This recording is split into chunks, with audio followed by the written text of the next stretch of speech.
الحمدللہ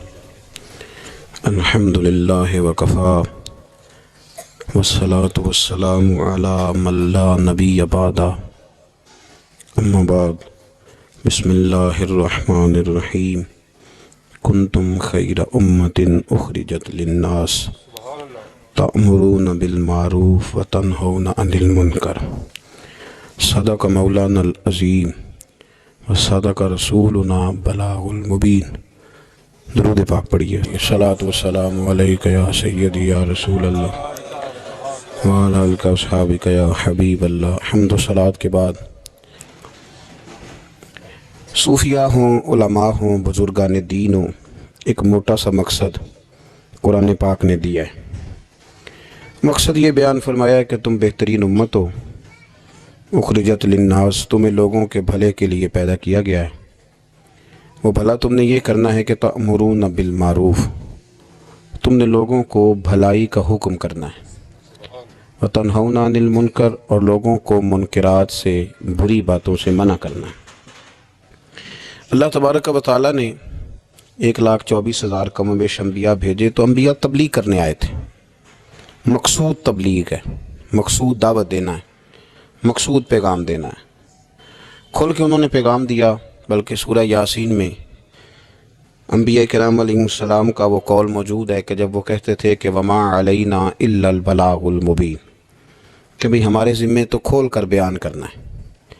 وہ دعوت دیتے رہے۔ نبی کریم سید عالم صلی اللہ علیہ وسلم پر اللہ کریم نے سلسلہ نبوت کو بند فرمایا۔ اب یہ ذمہ لگ گیا امت کے علماء نے، اولیاء نے، صوفیاء نے ہر زمانے میں دعوت دین دی۔ ایک ہی مقصد ہے، صرف دعوت دین دینا، فقط ایک مقصد، اس کے علاوہ کوئی دوسرا نہ مقصود ہے نہ اس کی کوئی ضرورت ہے۔ دعوت دین صوفی اپنی تکمیل کرتا ہے، اللہ سیکھتا ہے۔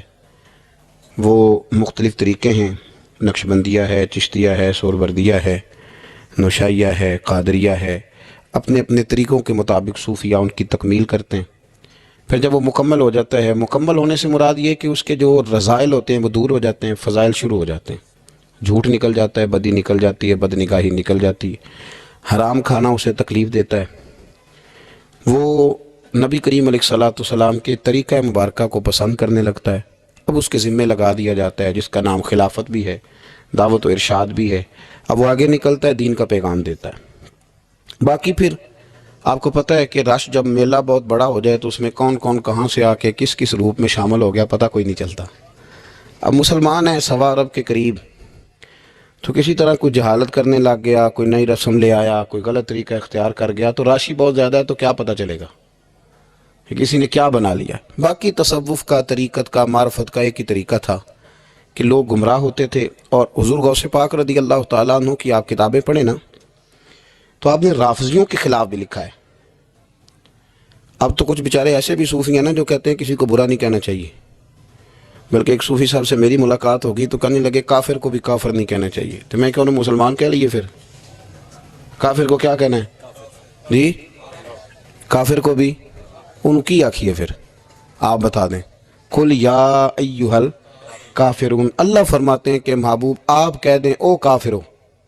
تو جب قرآن کہتا ہے کہ کافر کو کافر کہو تو کافر کو کافر ہی کہنا ہے، اسے مومن تو کہا نہیں جا سکتا، نہ وہ مومن ہے۔ میری بات کی سمجھ آ رہی ہے آپ حضرات؟ تو حضرت غوث پاک رضی اللہ تعالیٰ عنہ کی آپ کتابیں دیکھیں تو آپ نے باقاعدہ جو لوگ صحابہ کی بے ادبی کرتے تھے نا ان کے خلاف لکھا ہے۔ اس زمانے میں ایک فرقہ تھا جبریہ اور قدریہ، وہ تقدیر کو نہیں مانتے تھے، صرف تقدیر کے منکر تھے، باقی نماز بھی پڑھتے تھے، روزہ بھی رکھتے تھے، زکوٰۃ بھی دیتے تھے، حج بھی کرتے تھے۔ کس کو نہیں مانتے تھے؟ وہ جو تقدیر ہے نا کہ اللہ نے لکھ دیا ہے، رزق بھی نصیب بھی، اس کے منکر تھے۔ تو حضور غوث پاک نے باقاعدہ ان کے خلاف تحریریں لکھیں، تقریریں فرمائیں۔ حضرت عبداللہ ابن عمر رضی اللہ تعالیٰ عنہ سے کسی نے کہا کہ حضرت صاحب وہ فلانا بندہ ہے، ساری دین کی باتیں مانتا ہے، صرف تقدیر کو نہیں مانتا۔ تو آپ فرمانے لگے اگر بیمار ہو گیا تو پتہ لینے نہیں جاؤں گا، مر گیا تو جنازہ پڑھنے نہیں جاؤں گا، اس لیے کہ دین کے ہر جز پر ایمان لانا دین ہے، کسی ایک کا بھی انکار ممکن ہے۔ تو یہ ہے کہ ہمارے بزرگان دین نے نا فتنے روز پیدا ہوتے تھے، انہوں نے اس کے خلاف جہاد کیا، کوشش کری، محنت کی۔ اعلیٰ حضرت بریلوی رحمۃ اللہ علیہ کے زمانے میں لوگ پیدا ہو گئے، انہوں نے بڑی بڑی عجیب باتیں سرکار کی ذات کے بارے میں کرنی شروع کر دی. اگر اسی طرح کے صوفی ہوتے جس طرح کے صوفی پائے جاتے ہیں, کسی کو کچھ بھی نہیں کہنا, تو ٹھیک ہے. جو مولوی اپنی کتاب میں لکھ رہا تھا کہ نبی پاک کا علم جانوروں پاگلوں کی طرح, اس کو لکھنے دیتے. کسی کو کچھ کہنا تو ہے ہی نہیں, لکھنے دیتے, وہ بالکل چھٹی تھی. تو اعلیٰ حضرت نے جہاد کیا, ان کے خلاف لکھا. جب کسی نے کہا کہ حضور کے بعد بھی نبی آئے تو فرق نہیں پڑتا, تو اعلیٰ حضرت فرمانے لگے آئے کیوں, ہمیں ضرورت کیا ہے, یہ لفظ آپ نے کیسا بولا, کیسے آئے. ہمارے بزرگوں نے اس دور کے تقاضوں کے مطابق جہاد کیا. ایک سنگی مجھے ایک دن پوچھنے لگے, پیار سے لوگ کئی سوال پوچھتے ہیں, سارے بندے تنقید کے طور پہ نہیں پوچھتے. انہوں نے کہا جی یہ صوفی کا کیا کام ہے کہ فوٹو کھچائے, صوفی کا کیا کام ہے اس کی ویڈیو بنے, وہ تو طریقت تصوف والا آدمی ہے. تو میں نے کہا میرے بھائی آپ بات کو سمجھیں, صحابہ کرام نے کوئی کتاب نہیں لکھی تھی, اس لیے کہ قرآن کافی تھا اور حدیث, کیونکہ ان کے زمانے میں نہ جبری آئے, نہ قدری آئے, نہ رافضی آئے, نہ ناسبی آئے, نہ خارجی آئے. آپ کو پتہ ہے حضرت علی کے زمانے میں ایک گروہ اٹھا تھا, پورا گروہ مولا علی کے زمانے میں خارجیوں کا. بہترین کلمہ پڑھتے تھے, تگڑی نمازیں پڑھتے تھے, پر ہزاروں بندے حضرت علی نے قتل کروائے تھے. رش زیادہ ہوتا ہے تو غلط لوگ بھی شامل ہو جاتے ہیں. مجھے بتائیں کہ آپ بیج نہیں ڈالتے تو پھر بھی فصل کے ساتھ جڑی بوٹی اگ آتی ہے کہ نہیں؟ تو موج کرنے دے, اس کو بھی آ گئی ہے تو کاٹتے کیوں ہو؟ وہ اس لیے کاٹی جاتی ہے کہ اصل فصل کا وہ پھر نقصان کرتی. تو حضرت علی نے وہ قتل کرائے, لوگ وہ کرانے پڑے, ورنہ وہ خرابی کر رہے تھے. اب صحابہ نے کوئی کتاب نہیں لکھی, لیکن بعد میں جب حالات خراب ہوئے, جبری آئے, قدری آئے, ناسبی آئے, خارجی آئے, تو غوث پاک نے بھی کتابیں لکھی, محدث ابن الجوزی نے بھی کتابیں لکھی, شیخ شہاب الدین سہروردی کی عوارف المعارف آپ دیکھیں, تصوف والوں نے, طریقت والوں نے کتابیں لکھی, ان لوگوں کا رد لکھا. آج ہمارا زمانہ جب آیا ہے نا, تو اس زمانے کے اندر لبرل لوگ بیٹھ گئے ہیں ٹی وی پہ. لبرلزم کا دور ہے یہ, دور اصل میں لبرلزم کا دور ہے. اس میں یہ جو آپ کو تھوڑا بہت محسوس ہوتا ہے نا کہ بعض جگہ علماء کے آپس میں اختلافات ہو رہے ہیں, تو یہ ویسے سب کے ہی ہوتے ہیں, دکانداروں کے بھی ہوتے ہیں, دنیا داروں کے بھی. ان جیوے کہ اپنی گل کوئی نہیں کرتا جی, اپنی گل کوئی بندہ اپنی بات نہیں کرتا, کیونکہ اپنی طرف اس کی نظر نہیں نہ ہوتی, نظر سامنے ہوتی ہے, تو سامنے والے کی بات کرنا بھی ویسے بھی ایزی ہوتا ہے. تو اسی طرح مولوی بھی, میں بھی کہتا ہوں کہ سیاستدانوں نے بیڑا گرک کر دیا, کیونکہ میری بھی نظر سامنے ہے, اپنے اوپر تو ہے ہی نہیں. تو میرے بھائی, ہمارا جو دور ہے نا, اس دور کے اندر لوگوں نے ٹی وی پہ بیٹھ کے, میڈیا پہ آ کے کہنا شروع کر دیا کہ اسلام تو کوئی سختی نہیں کرتا, عورتیں بلا حجاب بھاگیں, گلیوں میں آئیں, جو مرضی کریں. نے کہنا شروع کر دیا کہ اسلام جو ہے وہ کوئی معاذ اللہ تعالیٰ کسی کو پابند نہیں کرتا, وہ جو مرضی کرے. لوگ دین کا نام لے کے دین کا حلیہ بگاڑنے لگے. پینٹ شرٹ والے مولوی آ گئے مارکیٹ میں, پینٹ شرٹ والے, بڑا حالات خراب ہونے لگے. تو اب مجبوری ہے کہ جس طرح کا دور ہوگا, جہاد بھی اسی طرح کا ہوگا.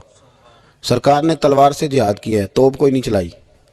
اب آپ کہیں جی آپ توپ کیوں, آپ بندوق کیوں چلا رہے ہیں, حضور کی سنت کے مطابق چلیں. تو میرے بھائی تب تلوار سے لڑائی ہوتی تھی, اب توپ سے ہوتی. اب دور ہے میڈیا کا, کوئی میڈیا پہ اعتراض کرے گا تو اسے جواب بھی میڈیا دے گا, اس کے مطابق آپ چلیں گے. تو صوفیاء کو بھی یہ استعمال کرنا پڑا. تو یہ باتیں آپ سمجھیں, صوفیاء کا ایک ہی مقصد ہے. ہمارے زمانے میں نا جو کام نہیں نہ ہو رہا وہ دین کی دعوت ہے. کیوں بھلا؟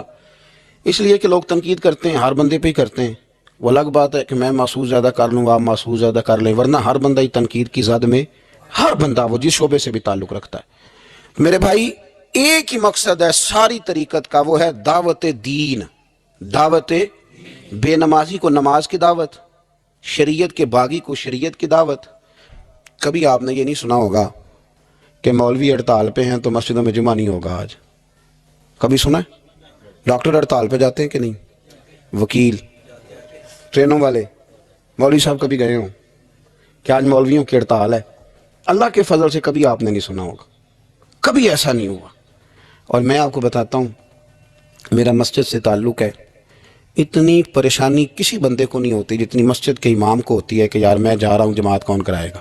یقین کریں, وہ بندہ ڈھونڈتا ہے, محنت کرتا ہے, تلاش کرتا ہے, کسی کے ذمے لگاتا ہے, چابیاں دیتا ہے. مجھے پتہ نا جی, یہ اور یہ دلچسپی ہے, یہ شوق ہے, یہ ذوق ہے, اس کو آپ سمجھیں.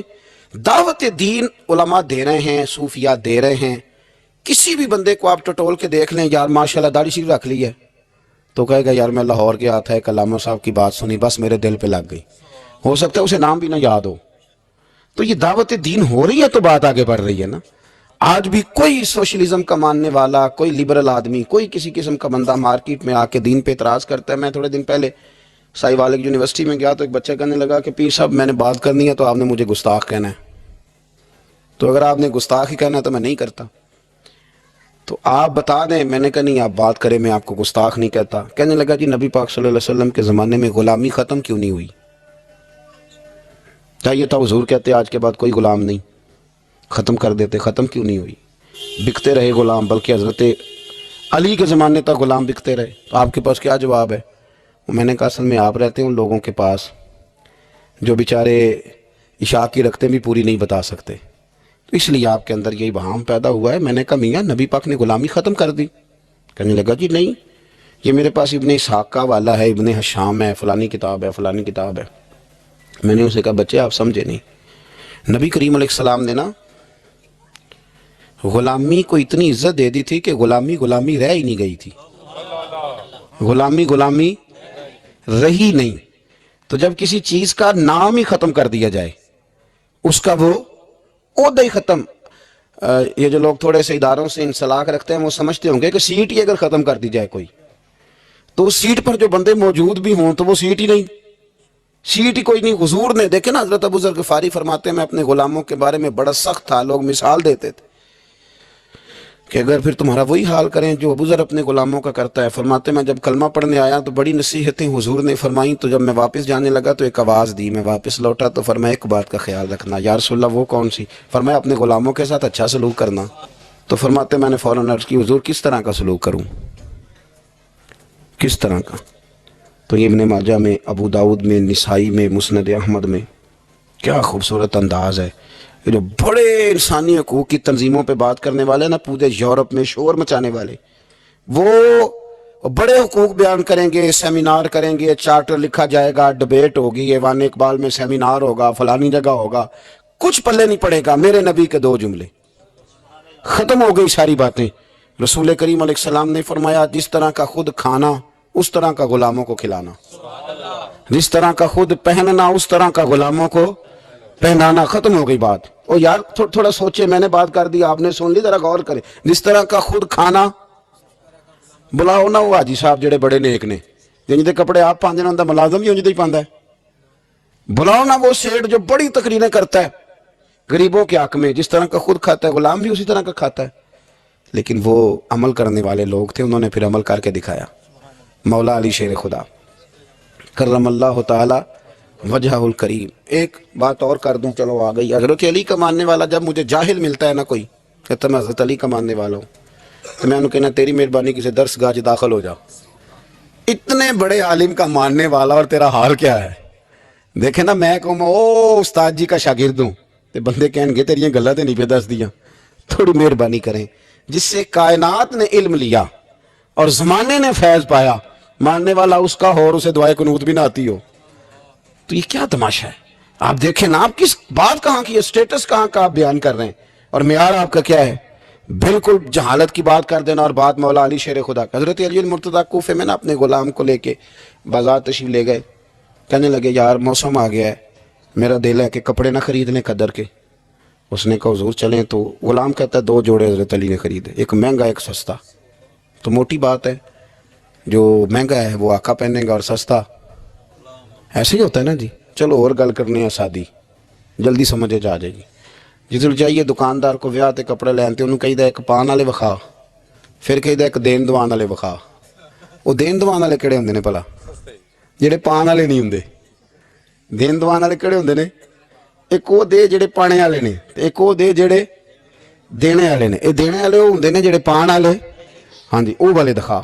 تو وہ دکاندار کے پاس جا کے حضرت مولا علی شیر خدا رضی اللہ تعالیٰ نے اس کے ساتھ بیٹھے، 2 جوڑے خریدے. غلام کہتا ہے جب واپس نکلے تو حضرت علی رضی اللہ تعالیٰ نے وہ دونوں جوڑے، چونکہ میں غلام تھا میں نے پکڑے ہوئے تھے، سمجھ لیں کہ وہ تھیلا کپڑوں کا میرے ہاتھ میں تھا. فرماتے ہیں شیر خدا کا گھر آ گیا، میرا بھی غریب خانہ آ گیا. اب ہم نے جدا ہونا تھا، تو ڈیفینیٹ بات تھی، طے تھا کہ یہ پتلا جو ہے اور کم قیمت کا جوڑا میرا ہے. تو کہتے ہیں حضرت علی شیر خدا رضی اللہ تعالیٰ عنہ نے مجھے کہا کہ میرا جوڑا دے دو. تو میں نے وہ کپڑا جو مہنگا تھا وہ ان کی طرف بڑھایا، تو انہوں نے سستے کپڑے پہ ہاتھ ڈالا. فرمانے لگے یہ تیرا ہے اور وہ پیر صاحب بھی ایسے کر سکتے ہیں ویسے کبھی کبھی، ہاں ان کے لیے بھی جائز ہے، کوئی منع ان کے لیے بھی منع، ہاں جی نذرانہ لینا بھی سنت ہے اور کبھی کبھی غریب مرید کو دینا بھی سنت ہے، یہ بھی سرکار کے دین میں بات موجود ہے۔ بلکہ حضرت شیخ شہاب الدین سہروردی سے کسی نے کہا نذرانہ کس کو کہتے ہیں؟ فرمایا امیر سے لے لینا اور غریب کو دے دینا، اسی کا نام نذرانہ ہے۔ حضرت مولا علی شیر خدا کے اس غلام نے جب مہنگا جوڑا اپنے پاس دیکھا اور سستا حضرت علی کی طرف دیکھا تو اس نے ایک جملہ کہا، پھر حضرت علی نے جواب دیا، یہ ہے شیر خدا کی تعویل۔ ہم نا جب بچوں کو سبق پڑھاتے ہیں نا مدارس میں تو پہلے اعتراض قائم کرتے ہیں، پھر خود اس کا جواب دیتے ہیں۔ تو دو قسم کا جواب ہوتا ہے، ایک الزامی ہوتا ہے، ایک تحقیقی ہوتا ہے۔ کئی دفعہ ہمارے بچے مطمئن نہیں ہوتے، وہ کہتے ہیں جی میں نہیں مطمئن ہوا، جواب دوبارہ دیں۔ لیکن حضرت علی تھے نا، غلام نے اعتراض قائم کیا، اس نے ایک جملہ کہا، کہنے لگا حضور یہ سستا جوڑا مجھے دے مہنگا آپ نے؟ فرمایا کیوں؟ کہنے لگا اس لیے کہ آپ آقا ہیں اور میں غلام ہوں۔ اب شیر خدا کا جواب سنے شیروں والا، فرمانے لگے نہیں میاں، مہنگا تو پہن اور سستا میں پہن کو۔ کہنے لگا کیوں؟ فرمانے لگے اس لیے کہ میں بوڑھا ہوں تو جوان ہے، میں بوڑھا ہوں تو جوان جو ہوتے ہیں وہ پہنے کپڑے اچھے اچھے مہنگے، میرا تو بڑھاپا ہے۔ وہ شخص کہتا ہے کہ میرے پاس اس بات کا جواب ہی کوئی نہیں تھا، کوئی جواب، اتنی بڑی بات کر دی۔ فرمانے لگے یہ مہنگا ہے، یہ جوان کوئی آدمی پہنے، میں بوڑھا ہوں میں۔ تو دعوت دین فقط مقصد صوفیاء کا، آج بھی دین کے حوالے سے جو تشریحات، آج نہ لوگ دین کے خلاف نہیں بولتے، کوئی بندہ آپ کو ایسا نہیں ملے گا، کوئی بھی۔ آج کے دور میں جو فتنہ ہے وہ ہے دین کی غلط تشریح کا فتنہ، غلط تشریح۔ ٹی ویوں پہ لوگ بیٹھ گئے، وہ تشریحات غلط کر رہے ہیں۔ ہر بندہ کہے گا نبی پاک نے اپنے جی دشمنوں کو معاف کیا، آپ کہتے ہیں گستاخ کو پھانسی دینی، ہر بندہ یہ، اور آیتیں پڑھ پڑھ کے سنائیں گے، وَمَا أَرْسَلْنَاكَ إِلَّا رَحْمَةً لِّلْعَالَمِينَ۔ حالانکہ انہیں یہ نہیں پتا کہ رحمت للعالمین نبی نے فرمایا ہے کہ اگر کوئی شراب پیے گا تو ہم اسے کوڑے ماریں گے، اور حضور نے کوڑے مروائے ہیں، اپنی آنکھوں کے سامنے سرکار نے کوڑے مروائے ہیں۔ رحمت للعالمین نبی نے، جہاد کی بات آئی ہے تو فرمایا اب قتال ہوگا، اب کافروں کی گردنیں کاٹی جائیں گی۔ ہر چیز کا ایک وقت ہوتا ہے۔ غلط تشریحات، جی حضور نے اپنے بے ادب کو معاف کیا، تو میں نے کہا نبی پاک نے بے ادب کو معاف کیا، کسی صحابی نے حضور کے بے ادب کو معاف نہیں کیا۔ آپ دین کی تشریح کو سمجھیں۔ اسی طرح کا معاملہ اور بہت ساری چیزوں کے ساتھ ہے۔ وہ کہتے ہیں جی وضاحت کے ساتھ فلانی شے کا ذکر نہیں آیا لہذا ہم کریں گے۔ پردے کے ساتھ بڑی بری حالت کر دی گئی ہے، عورتوں کا پردہ بالکل لوگوں نے، اور یہاں تک لوگ کہتے ہیں کہ جی چہرے کا پردہ ہی نہیں، دین میں تو آنکھیں نیچی کرنے کا حکم ہے۔ تو میں نے کہا ٹھیک ہے آپ آنکھیں نیچی کر لیں، کچھ کریں تو صحیح نا۔ اور مختلف قسم کی غلط تشریحات ہیں، توضیحات ہیں۔ کہتے ہیں جی پیر صاحب سے پردے کی کوئی ضرورت نہیں، اس لیے کہ پیر باپ کی جگہ پہ ہوتا ہے۔ باپ تو نہیں نہ ہوتا، جگہ پہ ہوتا ہے نا۔ مومنوں کی مائیں، قرآن کہتا ہے کہ یہ مومنوں کی مائیں ہیں، لیکن مومنوں کی ماں کے پاس جب ان کا بیٹا حضرت عبداللہ ابن مکتوم نابینا آئے تھے تو حضور نے فرمایا تھا عائشہ پردہ کرو، حضرت کی حضور وہ تو نابینا، یہ رشتہ قرآن نے بیان کیا، یہ تو نابینا ہے، تو فرمایا تمہیں تو نظر آ رہا ہے نا۔ تو اس دور کے اندر جو لوگ دین کو، دین پہ لیبل لگا کے نا، ایک دین پہ لیبل لگا کے کہ نہیں ادھر بھی گنجائش ہے، یہاں بھی مسئلہ ہے، یہ اب اس دور کا فتنہ ہے۔ جدت کے ساتھ بڑے بڑے ایسے اسکالر باقاعدہ ٹی وی پہ بٹھائے گئے کہ جنہوں نے کہا کوئی ضرورت نہیں، آپ یہاں تک میں سنتا ہوں کہ ایک نہ ہوگے تو گزارا ہو جائے گا، یہاں تک بھی میں سنتا ہوں کہ یہ آپ غلط تشریحات کر رہے ہیں۔ اور میں کیسے اسکالر کو بھی جانتا ہوں جو کہتا ہے کہ بس ٹھیک ہے، نکاح جب کسی شخص نے کسی کو قبول کر لیا تو نکاح ہی نکاح ہے، ایجاب و قبول کا نام نکاح ہے۔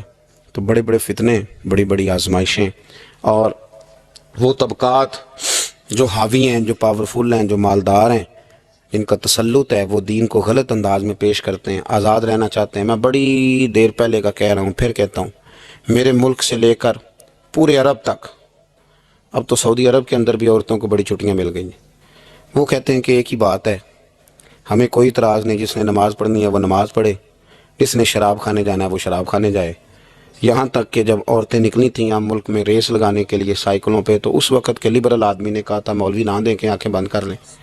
تو یہ فتنہ ہے اس دور کا، یہ اس دور کا مین مسئلہ ہے، لوگ آزاد ہونا چاہتے ہیں۔